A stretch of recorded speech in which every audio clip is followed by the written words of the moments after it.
Students, welcome back to my classes. आज हम करने वाले हैं बेन जॉनसन। तो सबसे पहले हम बेन जॉनसन के बारे में पढ़ेंगे और उसके बाद उनका जो प्ले है every man in his humour, हम उसके बारे में पढ़ेंगे और फिर हम कुछ MCQs लेंगे।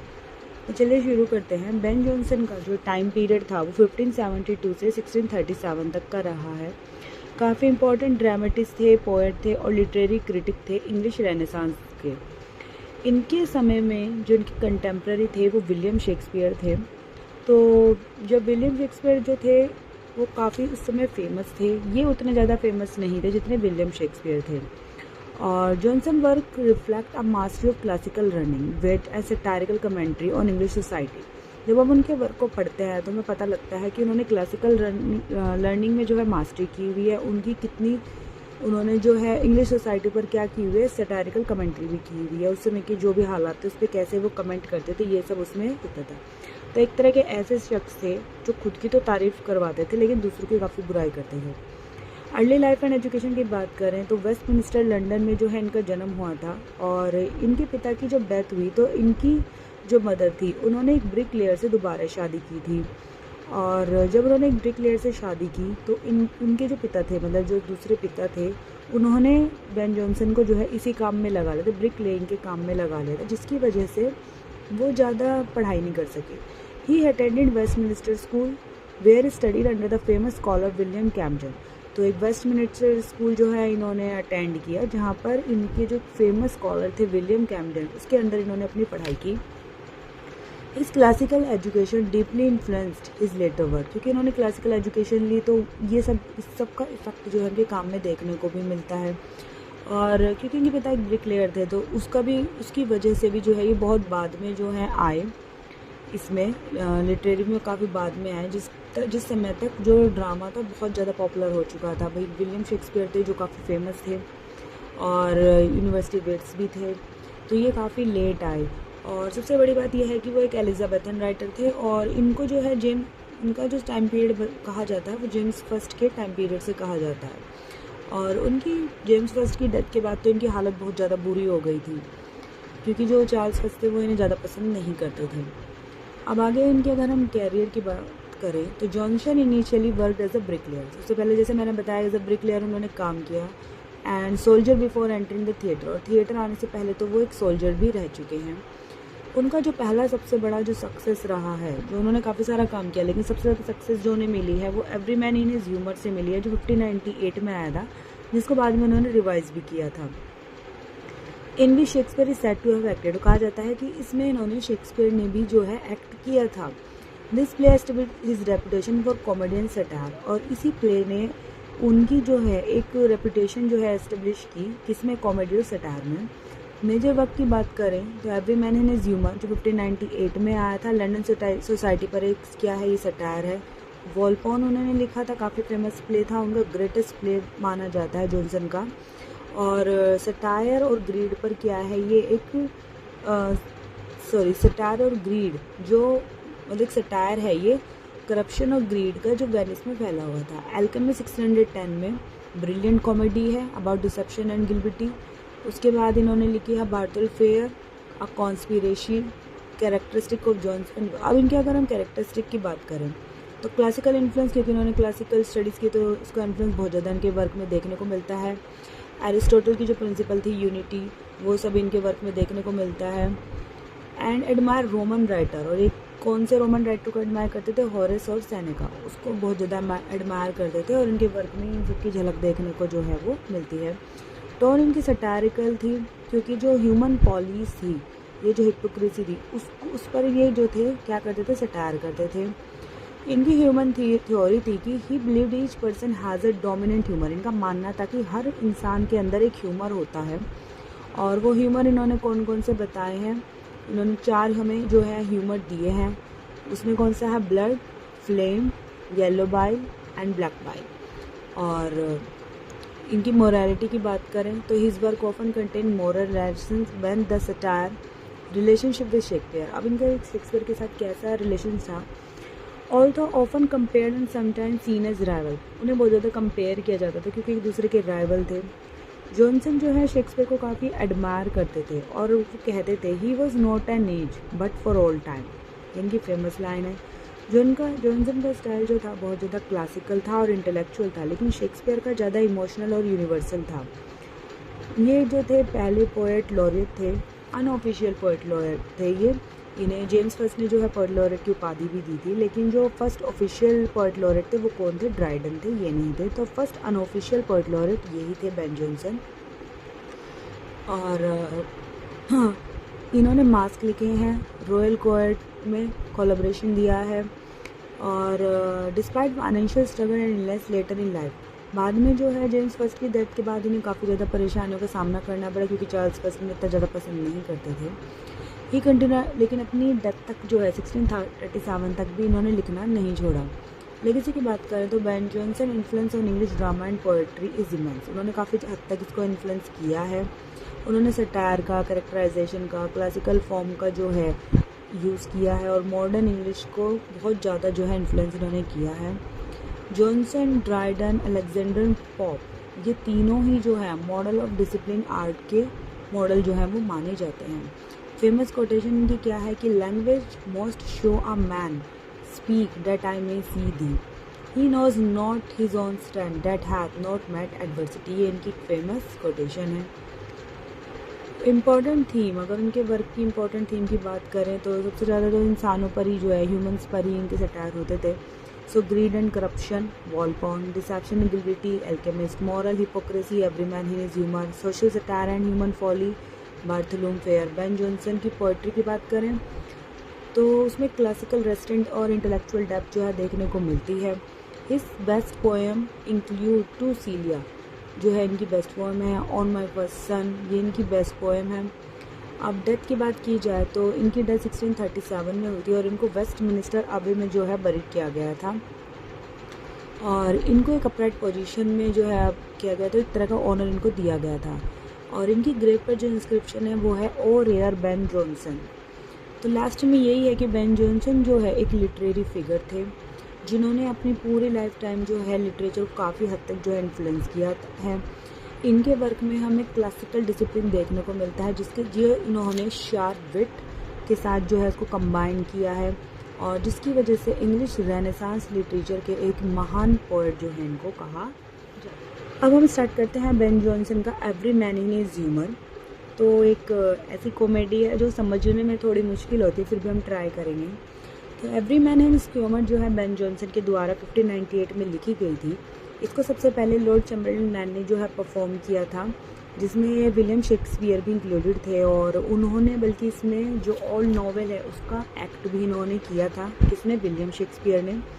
तो बेन जॉनसन के किस प्ले में जो है उन्होंने एक्ट किया है? तो वो है every man in his humour. इस प्ले ने जो है एक लीडिंग प्ले राइट के तौर पर जॉनसन की जो रेपुटेशन है उसको बढ़ाया था उस समय में, और इसको कॉमेडी ऑफ ह्यूमर एक तरह का स्टाइल जो है उन्होंने दिया था, क्योंकि उन्होंने ह्यूमर की ही बात की है कि हर इंसान के अंदर एक अलग तरह का ह्यूमर होता है। The term humour refer to a person dominant temperament और कैरेक्टरिस्टिक। तो ह्यूमर उन्होंने बताया है कि हर इंसान के अंदर एक टेम्परामेंट होता है, एक कैरेक्टरिस्टिक होता है, उसके अकॉर्डिंग ही उसका जो ह्यूमर है वो डिवाइड किया जाता है। और ये जो टर्म है ना ह्यूमर, ये मेडिकल फिजियोलॉजी से इन्होंने लिया है। उनका मानना था कि हमारी बॉडी में 4 तरह के ह्यूमर होते हैं, एक ब्लड, फ्लेम, येलो बाइल और ब्लैक बाइल, जिसके अकॉर्डिंग ही हर इंसान का एक मूड होता है। और जॉनसन ने इस कॉन्सेप्ट को जो है कि अपने कैरेक्टर को एक सिंगल ह्यूमर देने के लिए इस कॉन्सेप्ट को, इस फिजियोलॉजी के कॉन्सेप्ट को जो है अपने वर्क में यूज़ किया था, ताकि वो ज़्यादा से ज़्यादा क्या कर सके, कॉमिक पन जो है ला सके रियल ह्यूमन बिहेवियर दिखाते हुए। और ये जितने भी 4 ह्यूमर हैं इनके अपने अपने एक एलिमेंट्स भी होते हैं। जैसे ब्लड है, ब्लड में हम एलिमेंट्स जो माना गया है वो एयर है। फ्लेम है, फ्लेम यानी बलगम, इसका जो एलिमेंट है वो क्या है हमारा, वो है हमारा वाटर। येलो बाइल फायर का है, और ब्लैक बाइल अर्थ का है यानी मेलंकली।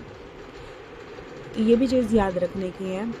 अब सेटिंग की बात करें तो जो ये प्ले है वो ओरिजिनली फ्लोरेंस में सेट है, बाद में इसको लंदन में जो है सेट कर दिया गया था, और जो 1616 में दोबारा से इसका रिवाइज एडिशन आया था, तो फ्लोरेंस से हटाकर उसमें लंदन में किया था। और जो दोबारा एडिशन आया था 1616 में, उसमें काफ़ी सारे चेंजेस किए गए थे, कैरेक्टर्स के नाम बदले गए थे, और इसमें सेटिंग चेंज की गई थी और उन्होंने एक फोलियो भी इसमें एक प्रोलॉग भी इसमें ऐड किया था। This allowed Jonson to reflect the manner, habit and vices of English society. इन ह्यूमर्स के थ्रू ही इन्होंने जो उस समय की इंग्लिश सोसाइटी थी उस पर एक व्यंग किया था, उस समय के जो भी माहौल था उस चीज़ों को उन्होंने दिखाया था, स्पेशली जो लंदन की मिडिल क्लास फैमिली है उनके ऊपर। तो ये एक सिटी कॉमेडी है, ये भी ध्यान रखना है। इसके अंदर जो मेन कैरेक्टर है वो एक ओल्ड नॉवेल है, एक पिता है जो काफ़ी बूढ़ा है लेकिन अपने लड़के के ऊपर बहुत ज़्यादा उसे लेकर चिंतित है, उस पर नज़र रखता है। एडवर्ड नॉवेल उसका बेटा है जो एक वेल एजुकेटेड है और क्या है वो एक पोएट है, और पोएट है ये चीज़ जो है ओल्ड नॉवेल को बिल्कुल भी पसंद नहीं आती। वेलब्रेड जो है एडवर्ड का फ्रेंड है जो काफ़ी विटी है, फैशनेबल है, दूसरों की मजाक उड़ाता है। नाम है उसका वेलब्रेड लेकिन अपने नाम का ही जस्ट अपोजिट है, काफ़ी बिगड़ा हुआ है। और वेलब्रेड का जो भाई है डाउनराइट है, डाउनराइट जो है काफ़ी अच्छा है, उसका वो भी अपने नाम के अपोजिट है, वो काफ़ी ऑनेस्ट है। और काइटली है, काइटली कौन है इसमें? काइटली जो है वेलब्रेड और डाउनराइट का जीजा है, जिसके घर में जो है डाउनराइट जो है पड़ा रहता है, वहीं पर जो है वो रह रहा है। और इस बात से जो काइटली है बहुत ज़्यादा परेशान है। काइटली की वाइफ है डेम कैटली जो वेलब्रेड और डाउनराइट की क्या है, सिस्टर है। तो कैरेक्टर्स जो है हमें अपने दिमाग में रखते चलना है। इसमें एक बोबाडिल है जो वेलब्रेड का फ्रेंड है, ये एक ब्रैगर्ड सोल्जर है, वो एक सोल्जर है जो अपनी ब्रेवरी के बारे में जो है बहुत ज़्यादा तारीफ़ करता है, लेकिन असल में बहुत ज़्यादा क्या है वो डरपोक है, ऐसा उसने कुछ नहीं करा धरा होता। और नेक्स्ट है इसमें स्टीफन। स्टीफन जो है एडवर्ड का एक कज़न है जो अपने आप को बहुत ज़्यादा नॉबल और ब्रेव दिखाता है। तो बोबाडिल और स्टीफन जो है अपने आप को बहुत ज़्यादा ब्रेव दिखाते हैं, पर असल में वो बहुत ज़्यादा बेवकूफ़ और क्या होते हैं, उन्होंने कुछ नहीं किया होता, बस अपनी तारीफ़ें मारते रहते हैं। और नेक्स्ट है ब्रेनवॉर्म। ब्रेनवॉर्म जो है वो ओल्ड नॉवेल का सर्वेंट है, ओल्ड नॉवेल और एडवर्ड का सर्वेंट है जो बाद में जो है मतलब इनकी हेल्प करता है। तो स्टोरी में समझ आता है इसमें कौन से कैरेक्टर हैं। सबसे पहले इसमें ओल्ड नॉवेल है, ओल्ड नॉवेल पिता है किसका, एडवर्ड नॉवेल का। और वेलब्रेड और डाउनराइट आपस में भाई हैं, और वेलब्रेड जो है एडवर्ड का दोस्त है, ठीक है। और वेलब्रेड अच्छा नहीं है लेकिन डाउनराइट जो है काफ़ी अच्छा है। उनकी एक सिस्टर है काइटली, उसका पति है डेम काइटली। वेलब्रेड जो है काइटली के यहाँ रहता है, वहीं पर जाके पड़ा हुआ है, साथ ही साथ उसने दोस्तों को भी वहीं रहने के लिए बुलाया हुआ है, जिसकी वजह से जो काइटली है बहुत ज़्यादा परेशान है और वो कहीं ना कहीं अपनी वाइफ पर शक भी करने लग जाता है कि शायद मेरी वाइफ का जो है वो अफेयर इनमें से किसी के साथ चल रहा है। बोबाडिल है, स्टीफन है। स्टीफन जो है वो क्या है, एडवर्ड का कज़न है जो स्टूपिड है, और एक बोबाडिल कैरेक्टर है जो वेलब्रेड का दोस्त है। ब्रेनवॉर्म जो है इनका नौकर है। अब प्लॉट की बात करें तो प्लॉट जो है मिसअंडरस्टैंडिंग के आसपास जो घूमता है, गलत फहमियों के आसपास घूमता है। इसमें भेस बदला जाता है और कॉमिक जो है वो करने के लिए, कॉमिक दिखाने के लिए यानी कॉमेडी करने के लिए जो है ह्यूमन के अलग अलग ह्यूमर्स को इसमें दिखाया गया है। ओल्ड नॉवेल जो है वो क्या करते हैं कि वेलब्रेड जो है एक लेटर लिखता है कि आओ तुम शहर में आओ और आके हमारे साथ रहो। जैसे वो अपनी सिस्टर के यहाँ पड़ा हुआ है तो वो एडवर्ड को भी न्योता भेजता कि तुम आ जाओ, यहाँ पर सिटी लाइफ के मज़े लेंगे। अब वो जब लेटर आता है तो जो सर्वेंट है इनका ब्रेनवॉर्म, वो आके वो लेटर जो है ओल्ड नॉवेल को देता है और कहता है कि आपके बेटे का लेटर आया है। तो वो कहता है कि आपके बेटे का एक लेटर आया है, लेकिन वो क्या करते हैं ओल्ड नॉवेल उस लेटर को पढ़ लेते हैं और बहुत ज़्यादा परेशान हो जाता है कि ये कैसा लेटर है, ये तो मेरे बेटे को बिगाड़ने वाला लेटर है। तो वो ब्रेनवॉर्म को देते हैं और कहते हैं कि जाओ तुम मेरे बेटे को लेटर दे दो, लेकिन ये मत बताना कि मैंने पढ़ लिया। अब जब उनका जो ब्रेनवॉर्म है वो जाता है तो वो जाके एडवर्ड को बता देता है लेकिन कि तुम लो, ये तुम्हारा लेटर है और तुम्हारे पिता ने इसे पढ़ लिया। तो वो करके हंसता है और खुश हो जाता है जब वो उस लेटर को पढ़ता है।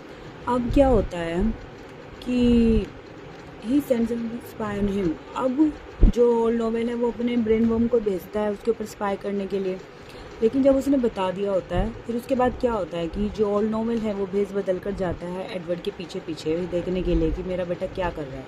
साथ ही साथ जो ब्रेनवॉर्म है वो भी अपने आप को एज अ डिस्कस कर लेता है, अपना भेस बदलता है और पीछे पीछे निकल पड़ता है अपने मालिक के कि मैं जाकर पहले ही एडवर्ड को क्या कर दूंगा, बता दूंगा कि भाई तुम्हारे फादर जो है तुम्हारा पीछा कर रहे हैं और तुम्हें बच के रहना, तो ऐसी कोई हरकत मत करना। अब दूसरी तरफ क्या होता है, जो वेलब्रेड है वो अपनी सिस्टर डेम काइटली के यहाँ पे रह रहा होता है और सारे दोस्त भी वहीं पे होते हैं। तो वहाँ पर जो काइटली है वो बहुत ज़्यादा परेशान हो जाता है और उन पर शक करने लग जाता है अपनी वाइफ के ऊपर। तो काइंडली कंज्यूम बाय जेलसी, उसमें इतनी ज़्यादा जेलसी हो जाती है कि वो अपनी बीवी पर भी शक करता है कि इसका अफेयर जो है वो चल रहा है। किससे? किसी से। तो Bobadil boast about his marital exploit of offer comic relief with absurd speeches. जो बोबाडिल है उधर वो अपनी तारीफ़ें मारता है इसमें पूरी प्ले के अंदर, और जो है अलग तो दिखाता है कि मैंने ये किया है वो किया है, तो ह्यूमर क्रिएट करने की कोशिश करता है। Confusion and conflict increase until all the misunderstanding are revealed. और इसमें इस हद तक जो है कन्फ्यूजन जो है होती रहती है इनके सबके बीच में, एक दूसरे पर शक जो चलता रहता है कि तब तक चलता है जब तक कि मिसअंडरस्टैंडिंग क्या ना हो जाए, क्लियर नहीं हो जाए। Old Knowell learn that his son has behaved honourably. Old Knowell को भी लास्ट में आके ये चीज़ पता चल जाती है कि उनका जो उसके लड़के का बिहेवियर है वो काफ़ी अच्छा है, उसमें कोई भी वो बिगड़ा हुआ नहीं है। काइंडली की जो जेलसी है वो जो है बेसलेस प्रूव हो जाती है। ब्रेन वॉर्म जो है वो, जो उसकी ब्रेन वॉर्म ने जो ट्रिक किया था, यानी जो भेज बदल कर आया था, वो एक्सपोज हो जाता है और उसको माफ़ कर दिया जाता है। The play and with reconciliation and moral reflection of human follies. तो लास्ट में बताया जाता है कि हर इंसान में कहीं ना कुछ कमियाँ होती है। अब अगर हम इसकी थीम की बात करें तो humours and personality, each character represent a dominant human flaw और ट्रेड। हर कैरेक्टर जो है उसमें एक ना एक अच्छाई और बुराई है, जैसे कि जेलसी, कार्डाइज, वैनिटी और प्रिटेंशन। सोशल सटायर में किया गया है क्या कि Jonson mock the manner and affectionate of middle class Londoners. उस समय जो मिडिल क्लास लंदन थे उनके ऊपर एक तरह का सटायर है। Deception and self knowledge, the character deception lead them to self realisation and humility. Last में क्या होता है ना, खुद की ही अपनी गलतियाँ जो हैं वो पहचान में आती हैं। रीज़न एंड मॉडरेशन की बात करें तो Jonson promote balance and rationality as the foundation of moral life. Style and structure की बात करें तो Jonson classical training is evident in the use of unity, time, place and action. क्योंकि उसे क्लासिकल ट्रेनिंग मिली हुई थी तो उनके प्ले में हमें इन तीनों यूनिटी का जो असर है वो देखने को मिलता है। डायलॉग बहुत ज़्यादा विटी और सटारिकल है, हर स्पीच पैटर्न में ये चीज़ देखने को मिली है। प्लॉट जो है बहुत अच्छी तरह से जो है कंस्ट्रक्ट किया गया है। अब सिग्निफिकेंस की बात करें तो every man in his humour marked a turning point in English comedy. एक अलग तरह की जो कॉमेडी है इसमें देखने को मिलती है।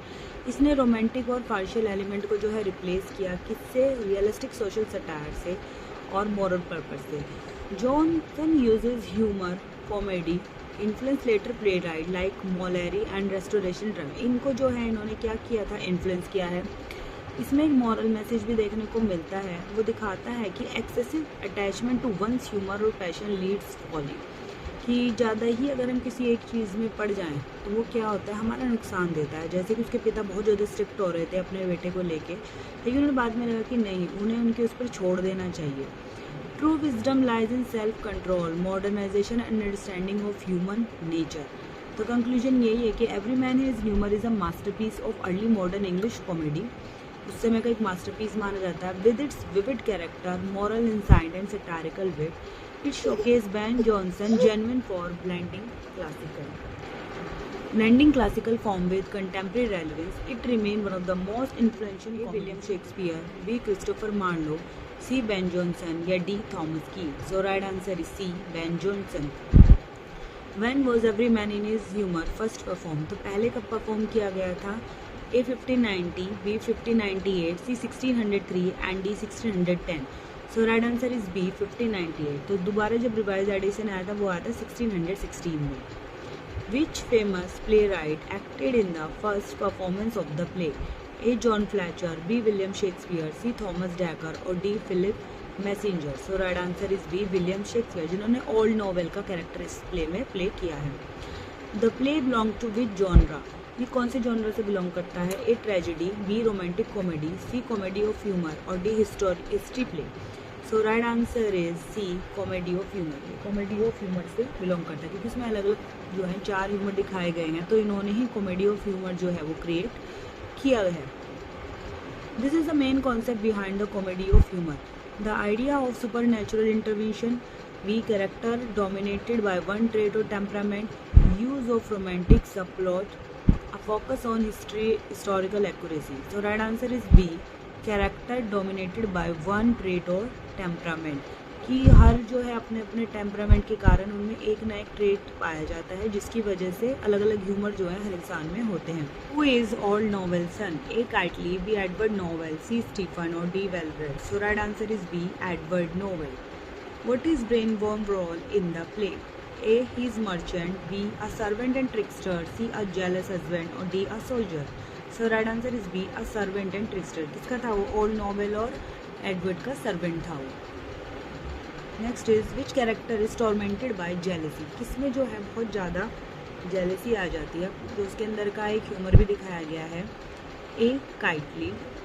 बी. बोबर्डेल. सी. स्टीफन. और D. Downright. So right answer is A. Kitely, क्योंकि वो अपनी वाइफ को लेकर बहुत ज़्यादा जेलस हो जाता है. उसे लगता है कि शायद इसका किसी से अफेयर चल रहा है. What is Bobadil known for? Bobadil किस लिए जाना जाता है? His bravery, his cowardice and boasting, C. his honesty, and D. his intelligence. So right answer is B. his cowardice and boasting. वो बहुत ज़्यादा डरपोक है, लेकिन वो क्या करता है, अपनी डींगे हाँकता है कि मैं बहुत ज़्यादा, मैंने ये किया है, वो किया है, मैं बहुत बहादुर हूँ. Who is Well-bred's blunt and honest brother? A. Kiteley, B. Downright, C. Stephen और D. Edward. So right answer is B. Downright. नाम के दोनों अपोजिट थे. Where was the play originally set before being moved to London? A. Paris, B. Florence, C. Rome, or D. Venice. So right answer is B. Florence. What does the play primarily satirize? The nobility, the church, C. middle class follies and manner, and D. political corruption.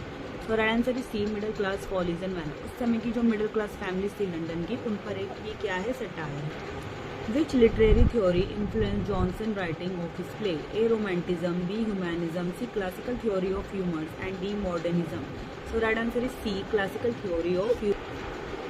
So right answer is C. Classical theory of humor. क्योंकि उन्होंने जो है इसमें training ली हुई थी, तो उसमें unity place और टाइम का बहुत ज़्यादा जो इफेक्ट है इसमें देखने को मिलता है. What does Kiteley suspect his wife of? क्यों उस पर सस्पेक्ट करता है? A. theft, B. infidelity, C. witchcraft और D. gossip. So right answer is B. Infidelity. वो उस पर शक करता है कि मुझे उसकी क्या दे रही है, धोखा दे रही है, और उसका कहीं ना कहीं कोई अफेयर चल रहा है. What is the moral message of the play? A. Love conquers all. B. Excessive emotion lead to folly. C. Ambition bring downfall. और D. Friendship is eternal. So right answer is B. Excessive emotion leads to folly. कि ज़्यादा ही किसी emotion का होना या humour का होना जो है हमारी कहीं ना कहीं हमारा नुकसान हमें देता है. What virtue does Johnson promote in the play? कौन से दिखाया? A. Revenge, B. Self control and modern, C. Ambition और D. Deception. So right answer is B. Self control and moderation. कि हमें अपने ऊपर कंट्रोल करना चाहिए, किसी इमोशन को हमें खुद पर हावी नहीं होने देना चाहिए. What kind of humor does Stephen represent? A. Vanity and foolishness, B. Jealousy, C. Greed, and D. Pride. So right answer is A. Vanity and foolishness. What happened to Brainworm at the end of the play? He is executed, he runs away, his tricks are forgiven, he is imprisoned, his tricks are forgiven. तो last में क्या होता है, जब सारी चीज़ें misunderstanding clear होती है तो ब्रेनवॉर्म भी बता देता है कि मैं कौन हूँ, तो उसको लास्ट में क्या कर दिया जाता है, माफ़ कर दिया जाता है. What literary element is not typical of Johnson play? A. Realistic setting, B. Classical structure, C. Romantic idealism, and the moral satire. So right answer is C. Romantic idealism. And the last question of the today, how does the play conclude? With everyone punished, with reconciliation and forgiveness, with tragedy, with a duel. So right answer is B. with reconciliation and forgiveness. So last में क्या होता है, सब मिल जाते हैं और एक दूसरे को माफ कर देते हैं. So thank you for watching. Please like, subscribe and comment for more videos.